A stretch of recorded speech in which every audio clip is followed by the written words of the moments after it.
Bienvenue à tous, c'est lundi, c'est Esprit Sport et vous êtes là, merci de votre fidélité. Surtout qui va monter, qui va descendre, qui part, qui reste. C'est le moment où les débats s'animent le matin au coin du Zinc, devant le Dauphiné libéré et devant... Donne-moi ça. Voilà, devant le fameux supplément sport du lundi. Ça va pour la pub.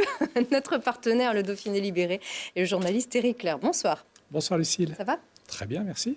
Eh bien, on va parler sans spéculer de ces suspens de fin de saison avec un garçon passionné autant qu'il est impatient. Notre journaliste Mathias Arès, bonsoir. Bonsoir Lucille. Coup de projecteur ce soir sur une discipline qui ne brillait vraiment dans les médias qu'une fois tous les 4 ans, jusqu'à ce que de sacrés tempéraments, des performances records, fassent qu'on en parle aujourd'hui un petit peu plus régulièrement. Le judo, d'ailleurs, est à la fête samedi prochain à Grenoble. Le Judo Club de Grenoble organise son grand tournoi à la Halle Clémenceau et compte bien faire savoir que c'est un grand club. Avec nous, le directeur technique Philippe Ribaud. Bonsoir. Bonsoir. Ça va ? Mais oui, très bien. Bon, on va faire un petit peu de promo pour votre événement qui vaut vraiment le coup. C'est 500 judokas à la Halle Clémenceau. On va en parler avec vous dans un instant. Mais d'abord, c'est ce qu'il fallait retenir des performances sportives du week-end, le ZAP.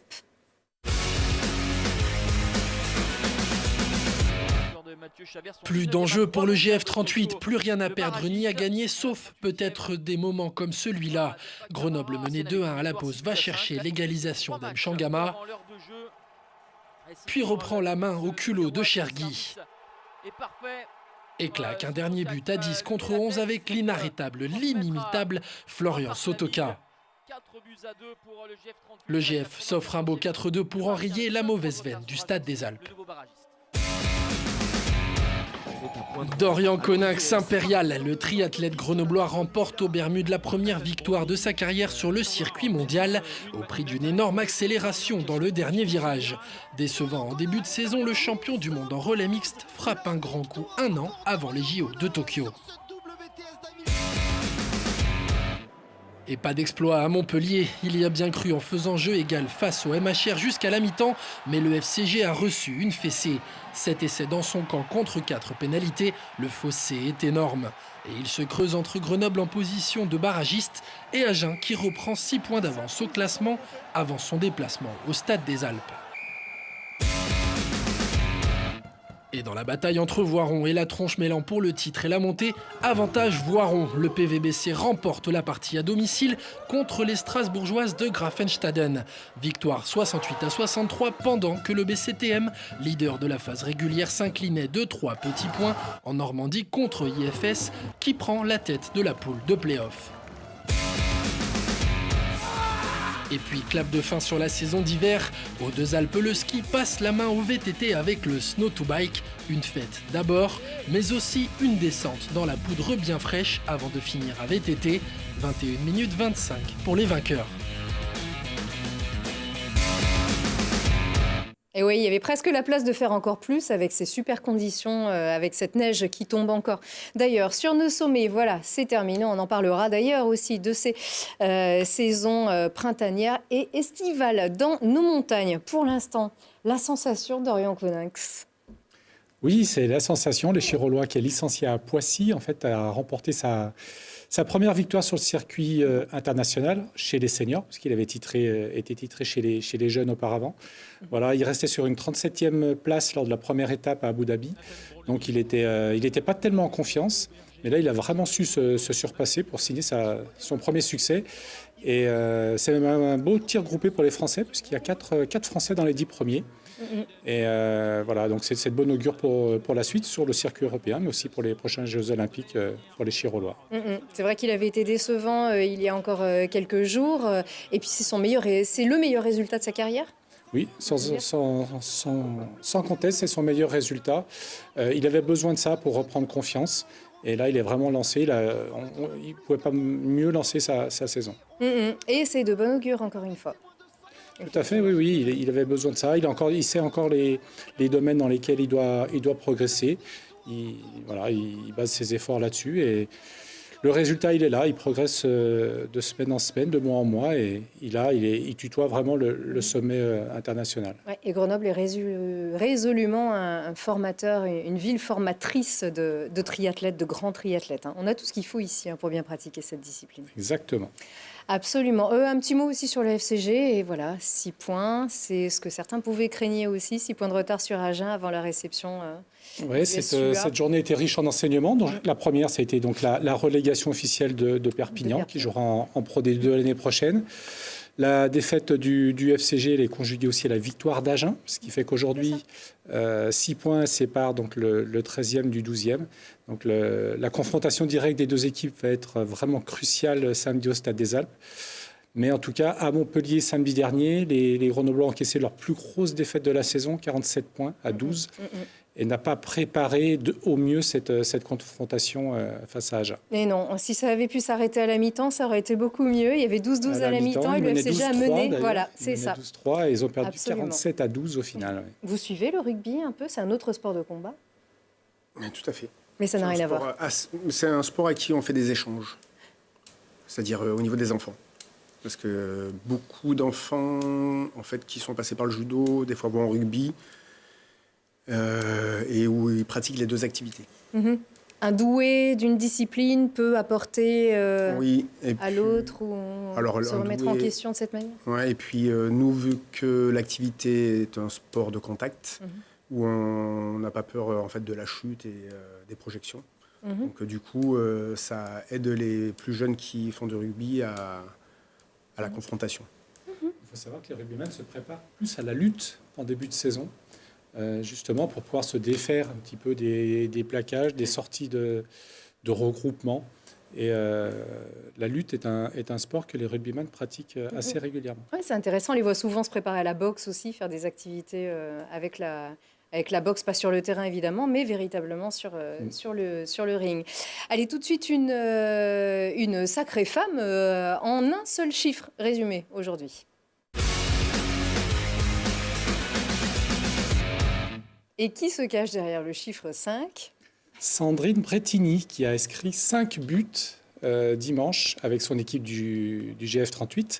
Alors Sandrine Bretigny, c'est une figure du GF38. Oui, et du football français, qui a marqué son sport, bien évidemment, qui est arrivé cette année à Grenoble et qui a inscrit 5 des 8 buts du GF38 face à Metz. Un match sans enjeu, mais avec beaucoup de buts, beaucoup de spectacles. Et voilà, les Grenobloises terminent à la 4e place. Elles auraient pu faire mieux, elles ambitionnaient mieux, mais c'est quand même une belle saison d'ensemble. Alors, Monsieur Foot, il confirme aussi, Mathias ? Oui, c'est sûr que c'est une sacrée joueuse, Sandrine Bretigny, et je pense que le GF aurait tout intérêt à la garder pour la saison prochaine, voir ses ambitions à la hausse. Voilà, est-ce qu'on a des bruits de couloir déjà ? S'il y a des discussions qui ont été entamées en tout cas. D'accord. En tout cas, c'est vrai qu'elle est... c'est une bonne vivante aussi. On l'avait reçue ici sur ce plateau. Ne serait-ce que pour le côté personnel, c'est vrai que ce serait déjà sympa de la garder. Voilà. On enchaîne tout de suite avec nos champions de France. Tout de suite.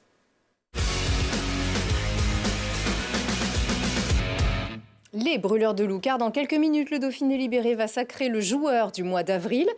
C'est Damien Fleury. Tout à fait, Damien Fleury, tout récent champion de France avec les brûleurs de loup, qui a été donc élu sportif du mois de mars par les lecteurs. J'ai cru d'avril, mais très bien, parce que c'est le mois d'avril qui se termine. Non, du mois de mars alors, d'accord. Du mois de mars, oui. Et donc voilà, il sera récompensé ce soir par le Dauphiné libéré, le Cercle 1892, son partenaire. C'est ça, on aura des images, Éric Clair, on veut voir ça, c'est vrai, du retour de Damien Fleury, qui avait déjà été champion de France avec Grenoble en 2009. Voilà, la boucle est bouclée, elle est bouclée, elle va se poursuivre. D'ailleurs, on l'espère, avec Damien Fleury. Pour d'autres, c'est terminé. Alors celui-ci, c'est vrai que c'est bien dommage. Olivier Latendresse, on adorait prononcer son nom, c'est vrai que c'est tout doux. Eh bien, il ne fera plus gros câlin à ses coéquipiers à Peul Sud. Le centre québécois de 33 ans n'aura joué qu'une saison à Grenoble. Une saison, un titre, ça c'est fait. On voit sur les images, c'est tout relatif, la tendresse. Voilà, c'est ça. C'est des gros câlins. Il savait quand même se faire respecter aussi sur la glace. Tout à fait. Il était ici sur ce plateau il y a encore quelques jours. Et un bon joueur et un bon garçon aussi qui s'en va. Bon vent, bien sûr, à lui. En revanche, lui, il reste. Lucas Aubrac, il continue avec les brûleurs de loup. Super nouvelle. Oui, il s'est vraiment illustré pendant les playoffs. Donc, il a été un élément essentiel de la victoire face à Rouen lors de la série finale. Et oui, c'est une très bonne nouvelle pour le collectif de l'année prochaine. Tout à fait. On vous tiendra au courant, bien sûr, des mouvements, des transferts, des arrivées, des départs. Peut-être on en souhaite le moins possible avec cette équipe championne de France. On aime bien le dire, on va le dire encore pendant toute une saison, championne de France de hockey sur glace. Allez, un sport que vous connaissez peut-être un petit peu moins, c'est la découverte. Alors Mathias, les températures sont encore un petit peu fraîches, mais on sort en plein air pour une discipline qui se dispute en toute saison et que beaucoup de monde connaît. Oui, c'est ça. Donc si je te dis Kevin Stott ou Michel Robert, ça te dit quelque chose? Robert, oui. Bon, c'est une discipline très française, c'est l'équitation. Ouais, voilà, donc Kevin Stott, encore une fois, qui a été numéro 1 mondial et médaillé à Rio par équipe, ou encore Michel Robert, qui est bien de chez nous, qui est de Corbelin et qui est un fervent représentant de l'Isère dans cette discipline qui est l'équitation. Une figure même. Ouais. Donc on vous laisse pencher sur cette discipline avec un partenaire. À l'étrier du Dauphiné, tout de suite. Qu'il pleuve, qu'il vente ou qu'il neige, le cheval a besoin qu'on s'occupe de lui. Si dans la plupart des sports individuels, le sportif ne peut compter que sur lui-même, en équitation, le cavalier a un compagnon de taille. Et l'entente entre les êtres est primordiale. Tout ne dépend pas uniquement du cavalier. On est un couple, des fois les cavaliers sont en forme, puis les poneys ou les chevaux sont un peu moins en forme. Donc évidemment, le top du top, c'est d'avoir les deux en forme en même temps. Mais c'est vrai que tout ne dépend pas que de l'homme. Donc c'est cette notion de couple qui est intéressante. On voit des poneys, des chevaux qui marchent très bien avec un cavalier, qui marchent moins bien avec d'autres. Donc il faut que le couple se forme, comme on dit.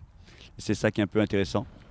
Une fois l'osmose trouvée entre le cavalier et l'animal, on peut passer aux choses sérieuses. Galop après galop, le loisir devient rapidement de la compétition. Pour atteindre le haut niveau, les pratiquants doivent acheter un poney ou un cheval afin de s'entraîner plus régulièrement. 3 à 4 séances semaine sont un minimum dans ce sport où le mental et l'envie de gagner prennent une grande part. C'était un loisir, mais je continue de dire que l'équitation c'est un sport. Et là, aujourd'hui, oui, avec tout ce que je fais tous les jours, tout le temps, c'est un sport à plein temps. C'est de l'endurance, surtout parce qu'après chaque tour en compétition, moi je suis essoufflée. Parce qu'avec le stress, on est concentré, il faut être gainé, sinon on tombe dans tous les cas. Donc il faut une certaine condition physique. Une condition physique à entretenir comme un marathonien plutôt que comme un sprinter. La carrière d'un cavalier peut être longue puisque l'équitation se pratique de 7 à 77 ans. C'est un sport, on a la chance de pratiquer assez longtemps ce sport-là. J'ai 43 ans, je pratique encore la compétition et j'espère encore durer longtemps. Voilà, c'est un peu la chance de notre sport, un petit peu comme le golf, où on peut être compétitif malgré certaines années. Avec plus de 600 000 licenciés recensés en France, l'équitation est le 3e sport mixte et numéro 1 féminin devant la danse. Et oui, mais la danse, est-ce que c'est un sport? Ouais, la danse est un sport, ça vient de rentrer aux Jeux Olympiques. Oui, la breakdance. Breakdance. Ouais, avant que la danse classique entre jeux, et ça c'est très très physique aussi. Bon, des petits détails, Lucille, Oui. un concours complet. Oui, c'est 3 disciplines. C'est 3 disciplines, donc c'est le saut d'obstacle, le dressage et le cross-country. Mais une petite information quand même pour ceux qui aimeraient se mettre au cheval, le prix de départ d'un poney, c'est quand même 3 500 € et on peut aller à plus de 10 000 €. Donc c'est quand même une activité qui coûte un peu cher. Oui, mais si on a sa bête, par contre, on peut concourir, par exemple, à l'étrier avec les bêtes du club. Mais comme dit dans le sujet, pour atteindre un certain niveau et s'entraîner 4 fois par semaine, il faut quand même avoir son propre animal. Voilà, qui parfois n'est pas toujours en forme, etc. Donc c'est ça exactement. Mais c'était très intéressant. Merci beaucoup, Mathias. Et bien, tout de suite, un sport de combat. C'est notre invité.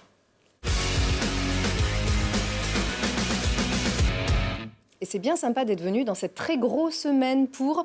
Alors, on disait le GUC JCD, ça a changé. Maintenant, c'est le JCG, c'est ça? Voilà, Judo Club de Grenoble. Et GUC, parce qu'on est fusionné avec l'université. 1949, la création du Judo Club du Dauphiné, c'est ça? C'est ça. Un très vieux club?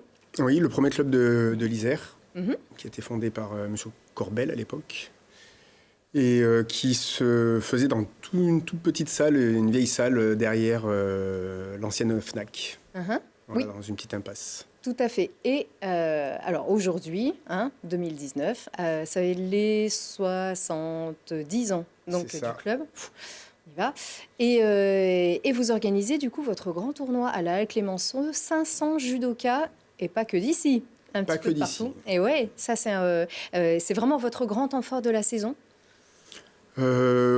Disons que c'est un nouvel événement qu'on organise et là où on met une connotation plus internationale en invitant des clubs avec qui on fait des échanges comme un club roumain, Italie et Suisse. Et l'idée de ce tournoi, c'était de vous faire aussi davantage connaître aussi. Aussi.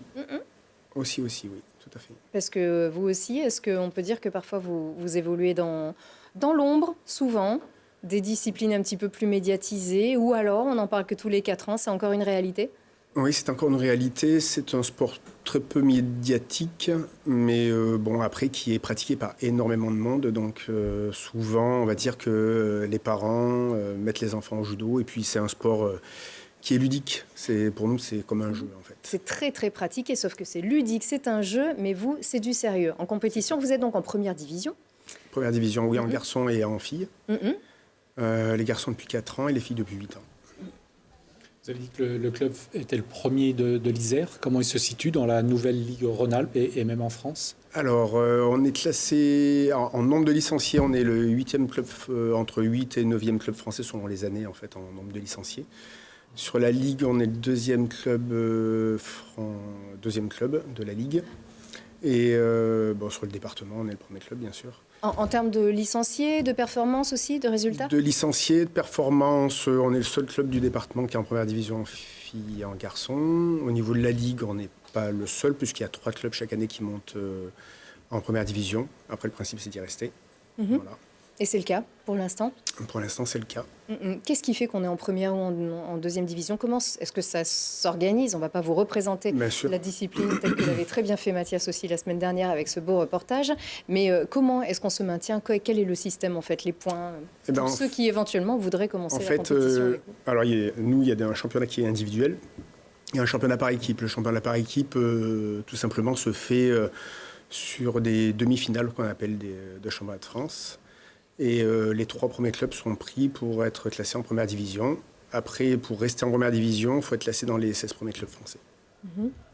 Alors, on sait, vous êtes un club formateur, c'est votre objectif. Comment réussir à maintenir au plus haut niveau son club tout en essayant d'envoyer des jeunes chaque année dans les pôles France ou même à l'INSEP pour les meilleurs? Comment? Eh ben, il faut former sans arrêt, tout simplement. Il faut partir en France et un peu à l'étranger pour former les jeunes, leur donner l'expérience. Donc c'est un peu le cas actuellement. On a quelques jeunes qui tournent vraiment bien, donc qui là vont partir par exemple sur 2 European Cup au Portugal et en Roumanie, justement. Dont une junior, notamment. Donc une cadette qui a fait 2e au chemin de France junior, qui a Anouk Deschamps. Une cadette qui a fait 2e au junior. Oui, qui a fait 2e dans la catégorie d'âge au-dessus. Là, elle a fait son championnat de France dans sa catégorie d'âge. Elle est un peu passée à côté, elle a fait 7e. Mais bon, après, elle était classée 5e sur le tournoi de France, qui est un tournoi comme les European Cup. Ça suit son cours. Après, il faut prendre de l'expérience. C'est pour ça qu'elle va partir sur l'étranger. Il y a beaucoup de sports qui ont connu des espoirs formidables après des exploits des équipes nationales. On pense au foot, au handball notamment. Est-ce que derrière vous, l'effet Riner notamment, est-ce que vous avez senti vraiment un boom de l'intérêt des jeunes notamment? Alors un boom, on va dire que les jeunes, oui, c'est un référentiel pour eux, ouais, bien sûr. Comme l'était David Douillet à l'époque. On a énormément senti en fait une montée en puissance des licenciés à l'époque de David Douillet. Au niveau de Teddy Riner, ça permet de maintenir l'activité. On a moins senti un boom après du nombre de licenciés qui est monté. Mais c'est un très bel ambassadeur. Ça aide toujours. Ouais, c'est ça un aide gros coup de flash Ouais. sur votre discipline, parce que c'est vrai que le judo, quand on est petit, quand on est un petit garçon par exemple, les parents n'hésitent pas à inscrire leur fils au judo, déjà pour les caractéristiques un petit peu de défense, d'équilibre. Finalement, c'est la morale, tout à fait. On y passe quand on est petit, puis à un moment donné, on arrête. À un moment donné, oui, c'est vrai, on a une très grosse base en fait au niveau de la pyramide des licenciés, qui est sur les 6, 7, 8, 9 ans. Après, à partir de 10 ans, un petit peu moins. Mais c'est souvent là où ils basculent, soit sur la compétition, soit sur le loisir. C'est pour ça qu'on est un club où on propose aussi d'autres activités à partir de 13-14 ans pour diversifier les profils des jeunes, ceux qui veulent s'essayer à la lutte, comme tu disais, au sambo. Le jiu-jitsu aussi. Le self-défense, ouais, le jiu-jitsu. Et puis après, on fait aussi des activités de fitness et de renforcement musculaire, musculation. Et au-delà de l'activité physique en elle-même, le judo est porteur de beaucoup de valeurs. On dit beaucoup que les jeunes peuvent en manquer aujourd'hui. Est-ce que c'est une belle école de la vie aussi? C'est une belle école de la vie, oui. On pratique beaucoup dans les centres sociaux avec la ville, dans les MJC, maisons de l'enfance, centres de loisirs. Il y a énormément de demandes. Et c'est vrai qu'au niveau des jeunes, ça permet de recadrer grâce aux valeurs qui sont véhiculées dans l'activité. Un cadre, comme on dit. On a eu fait l'expérience même de faire des cours avec des écoles de ce qu'on appelait judo-lecture, c'est-à-dire une activité judo mêlée à ce qui était l'éducation nationale. Et il est vrai que le fait d'avoir un cadre, le kimono, ça véhicule vraiment... ça permet de véhiculer les valeurs plus facilement. Et par rapport à ceux qui ont bien compris les valeurs, alors nous aussi, on a un champion. On parlait de Teddy Riner, mais Grenoble a son champion aussi, et Guillaume Chen, qui pourrait participer au JO du coup. Oui, il est bien parti. Actuellement, dans ces catégories, il est classé à la 13e place au niveau du classement des Jeux Olympiques. Il s'entraîne à Paris. Il s'entraîne à Paris.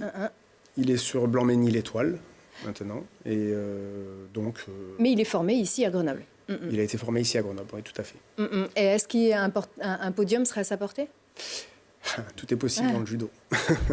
Après, les Japonais sont vraiment en avant sur les combats qu'il a eu fait sur les Japonais. Il a fait des combats très, très soutenus où justement il a fallu atteindre ce qu'on appelle nous la mort subite, c'est-à-dire que le combat, en fait, les deux adversaires sont à égalité jusqu'à la fin du combat. Et après, on appelle ça une mort subite, c'est-à-dire un golden score où le premier qui marque gagne.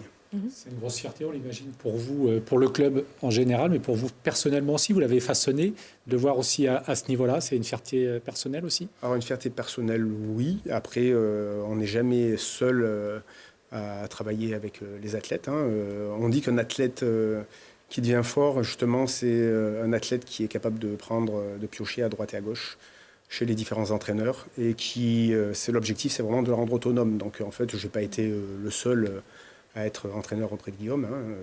Il y a eu Eric avant moi j'ai été après, on a été plusieurs à l'aider à se façonner, on va dire. Voilà, à vous relayer. Il ne sera pas à votre tournoi samedi prochain? Ah non, là, il est en pleine préparation. Absolument, mais probablement sur une prochaine. Et en tout cas, il y a les Guillaume Chen de demain et les Teddy Riner de demain qui seront donc à la Halle Clémenceau ce samedi à l'invitation du GUC JCG. Allez les encourager. Mathias, on enchaîne tout de suite avec l'agenda? Allez. Tout de suite.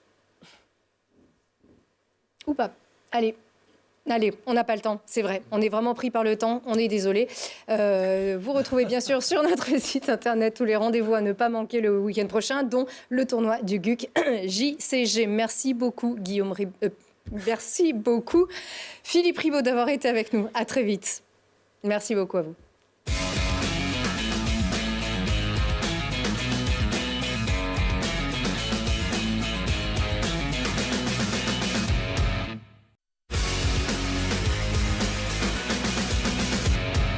Esprit Sport, le bonus, toujours avec le directeur technique du GUC JCG. C'est ça, le judo club de Grenoble, Philippe Ribaud, avec Éric Clair et Mathias Arez. Vous avez fait du judo, vous, quand vous étiez petit?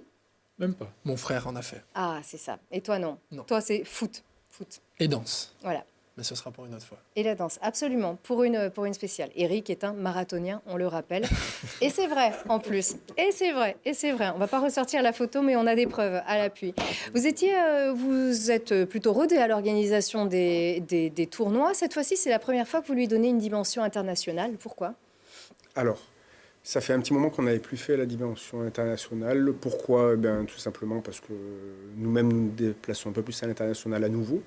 On avait stoppé un petit peu à un certain moment. Et pourquoi? Tout simplement pour que les jeunes vivent d'autres expériences. Absolument. Alors à la Halle Clémenceau, on a la capacité de recevoir beaucoup de monde aussi, 500 personnes. Alors évidemment, tous les judokas vont pas être en même temps, bien sûr, sur les tatamis du judo club. Concrètement, c'est du plus grand au plus petit, c'est ça? C'est ça. C'est du 6-13 ans. Donc on commence par les 13-12 ans et les catégories d'âge se succèdent tout au long de la journée. On commence par, je pense, sur les 12-13 ans, les inscriptions ne sont pas clôturées encore. Il devrait être entre 80 et 100, puis après 150, voire un peu plus. Et 150 et 150 toute la journée. Donc voilà. Et le grand public s'y retrouve? Est-ce qu'il y a un petit côté un petit peu didactique aussi, ou est-ce que vous vous adressez vraiment aux spécialistes, aux amateurs, aux pratiquants? Alors là, sur les publics jeunes, ce qui est intéressant, c'est que souvent la famille accompagne.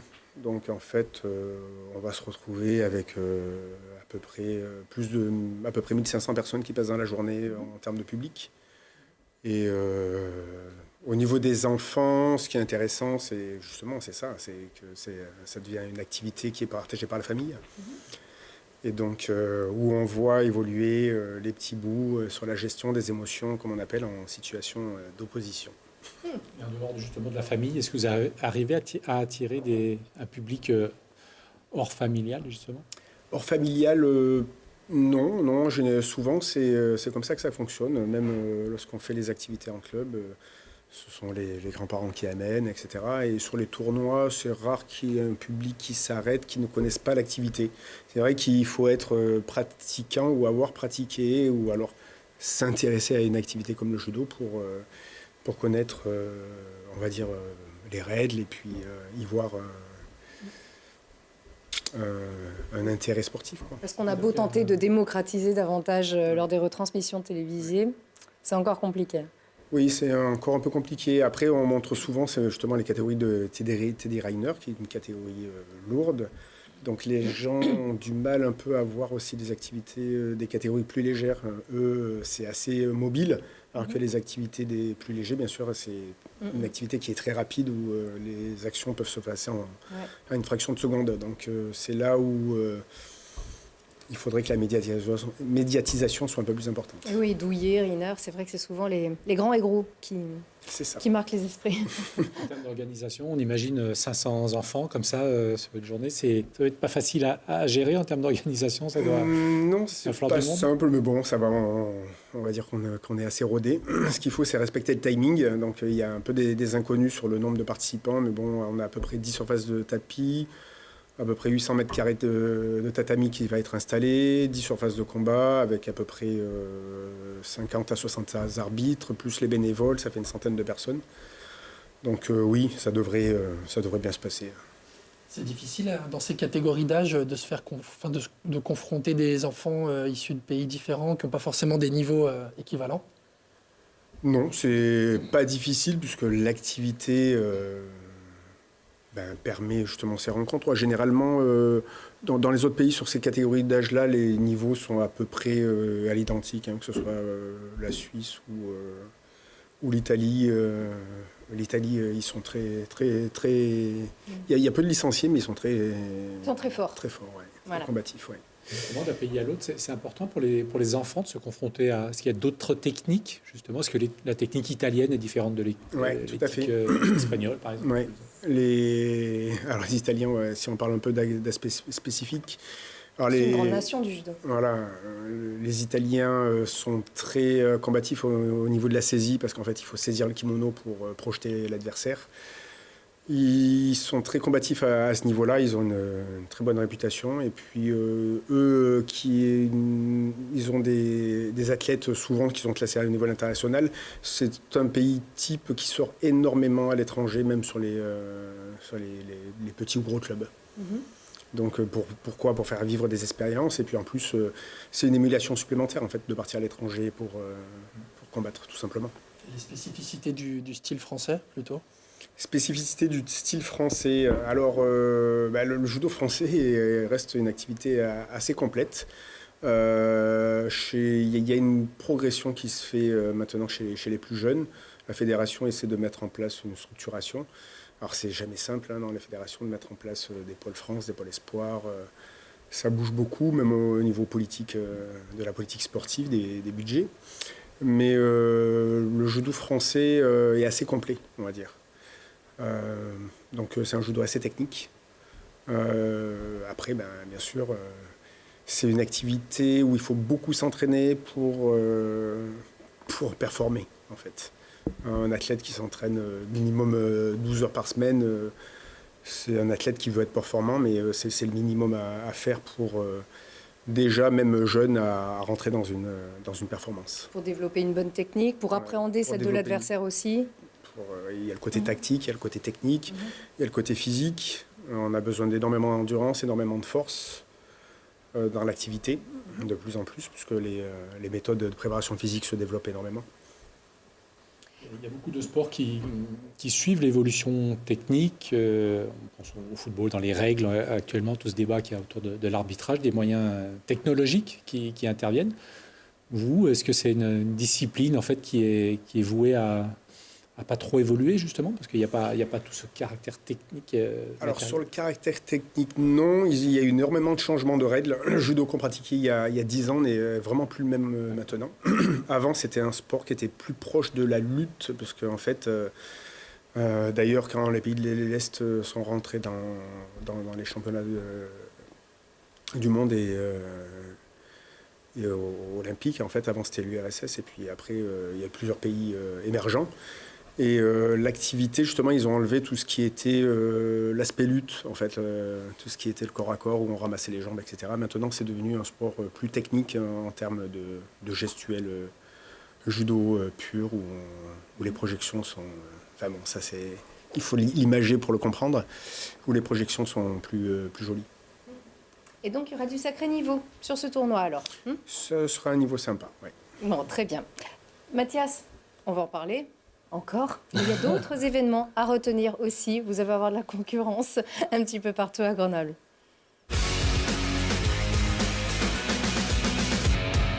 Alors vendredi soir, le GF 38 ira à Paris affronter le Paris FC de Mecha Bazdarevic. Plus d'enjeux pour le GF. Par contre, Paris aura encore une carte à jouer. Le GSMH 38 terminera sa saison à Neruda, encore une fois, donc avec un match à domicile face à Caen. On en a parlé, le tournoi du JCG, donc ce sera les 6-13 ans à Clémenceau toute la journée. Samedi, le FCG qui reçoit Agen aussi pour un match capital, donc peut-être pour décrocher une place de barragiste. Et puis terminer dimanche avec le Cross de l'Amitié à Champré-Frouge, pour le challenge intercommunal du Grésivaudan. Et on n'a pas d'image, mais samedi à 17h à Lens-en-Vercors, il y aura la fête. Voilà, on célébrera les champions du Vercors. Et également le tournoi Carnier-Louty à Saint-Égrève, c'est un tournoi de rugby avec des jeunes burkinabés.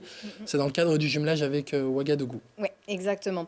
Important ce match-là, bien sûr aussi. Vraiment, le FCG, ça va être très très important. La réception d'Agen, il va y avoir plein d'animations en marge de ce match. Il faut aller les encourager au Stade des Alpes. Et puis le hand, ça c'est le match de la survie. Ouais, c'est ça. Le hand qui peut vraiment jouer son avenir vendredi soir. Absolument. Allez, merci encore à vous d'avoir suivi cette émission et un très bel événement à vous et à tout le GUC JCG. Merci.